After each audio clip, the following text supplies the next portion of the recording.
Year 3 of doing this, but don't expect that much to change. Welcome to This Week in the NFL Week 1 edition. Get ready for some garbage. Now that's how you start a season of football. High-flying offenses, intense action, and Taylor Swift. I guess she's turned into the NFL's cash cow. Well, anyway, the Ravens decided to prove to us that football is a game of inches as they come up really close to tying the game, but the dude couldn't keep his foot in bounds. The Ravens coming up short against the Chiefs. I wonder where I've seen that before. Now, who decided to put a game in Brazil? I feel like this is the weirdest idea the NFL has had since, well, putting a game in Germany. Doesn't seem like Barkley minds it, though. He scored 3 touchdowns in Brazil. Makes me wonder when the National Football League is going to turn into the International Football League and expand into other countries. Oh my gosh. It's a real-life offense! We might actually be a fun team to watch again. Granted, it is the Panthers, but still. I haven't seen a real offense in 2 years, so I'm going to chalk this as progress. Oh my gosh. It's not real-life offense. Now, both of the quarterbacks and coaches are new this season to both teams. But I still find it funny that these supposed high-flying offenses combined for only 1 touchdown. If only Kyler Murray had help. The poor dude's going to be wrecked all year because he doesn't have a sufficient team around him. With the Cardinals having only Kyler Murray and literally nothing else, the Bills can just carry the day with their star talent. Alright, Arizona has Marvin Harrison Jr. Why didn't you use him? Experience the unpredictability of Bears football. Have your rookie QB do absolutely nothing all day, then watch as you get bailed out by special teams and defensive plays.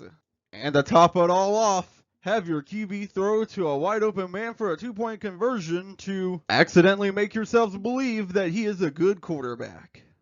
You may question this tactic, but it has worked for 105 years, so we know exactly what we're doing.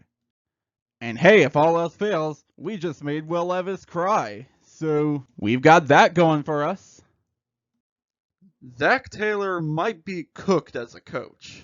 He gave a Patriots coach who is not Bill Belichick his first win as a head coach, and gave Jacoby Brissett a win at quarterback as well with all that talent.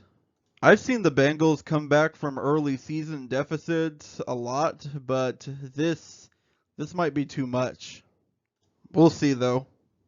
Now, this is just a pure fun game. 2 quarterbacks looking to make a statement year duel each other with touchdown after touchdown scored. In the end, though, the Texans just had too much talent to lose. But I'm not super worried about my team if I'm Indianapolis.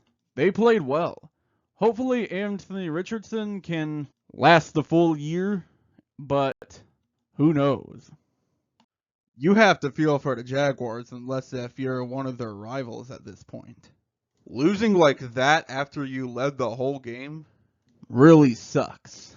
And I think this might be a representation of how Jacksonville's season goes. But on the Dolphins side of things, hey, at least Tua finally looks good. Please note that this recap was recorded on the following morning after the Bills-Dolphins game, where Tua suffered a concussion. I sincerely hope that he makes a full and speedy recovery, and I encourage everyone to pray for him. The Tua was good line was not a cheap joke at his expense, as that would be in very poor taste. Instead, it was just an accurate Week 1 report. Tua actually legit did look good. He threw for over 300 yards and threw for a touchdown. I just wish his season wasn't cut short like this. No one wants to end a season like that.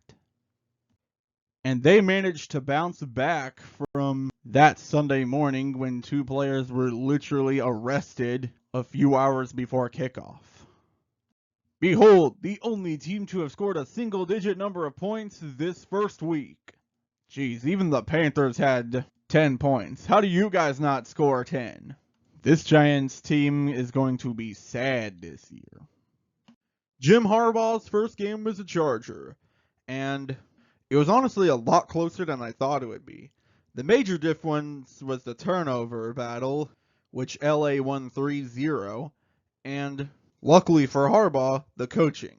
The Raiders made a poor decision to punt on 4th and 1 from the 43-yard line, with about 6 minutes to go in the game. I'm expecting huge things from the Chargers in the future, so don't let me down. Then again, knowing this franchise, I'm already ready to expect disappointment. Do I believe in Nix? Well, how do I put this? He threw 2 interceptions and looked sloppy all day. But hey, that's what rookie quarterbacks do. They're not exactly the most experienced individuals on a football field. That being said, he did run for a touchdown, but the Seahawks were just better. So that's how they pulled out a win in front of their home crowd. How long do we have to deal with this guy? Deshaun Watson's not a good quarterback by any stretch of the imagination. That would be bad enough, but you also have to deal with his, quote, character choices, unquote, and horrible overpay. Did I mention that he made another character choice that was brought up? At this point, I'm practically begging for Mr. Crab Legs to get out on the field. The pure misery in Cleveland is unmatched. Meanwhile in Tampa, the guy they ditched is now balling like no other, as he threw for 4 touchdowns against the Commanders. Granted, it is the Commanders, but it's almost gut-wrenching to see Mayfield do the stuff he could have done in Cleveland.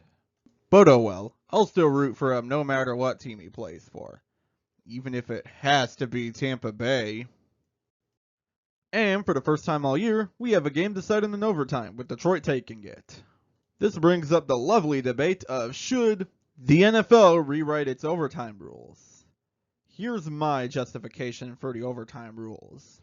It's kind of like an NHL shootout.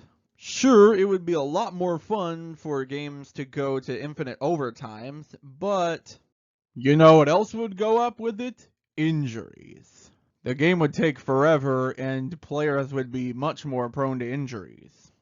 But when the playoffs come around, that matters less, and the game can go as long as your little heart desires. So there's my 2 cents on that you're probably just going to throw away.